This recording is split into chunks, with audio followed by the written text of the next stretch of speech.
Hola amigos, ¿cómo están? Un gusto saludarlos. Bienvenidos nuevamente a un video más de tecnología en su canal preferido. En esta ocasión les voy a explicar cómo poder desarmar esta mini PC. Es de la marca HP, de la línea Prodesk. Es un equipo compacto o muy pequeño, de los más pequeños en desktops, los cuales son muy prácticos debido a que pues, ahora sí que sus dimensiones son muy pequeñas y estos permiten pues, instalarlos en cualquier lado, ¿no? Permitiéndoles ser ágiles, pequeños y rápidos.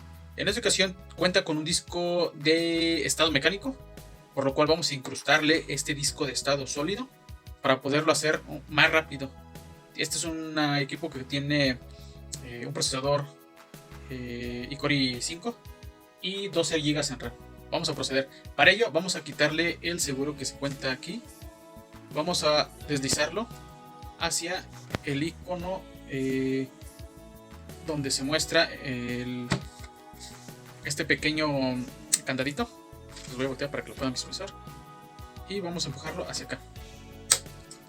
Al momento de realizar ese push, con eso validamos que ya se encuentra desactivado el seguro, ¿no? Ahora, para poderlo destapar, vamos a deslizarlo hacia enfrente.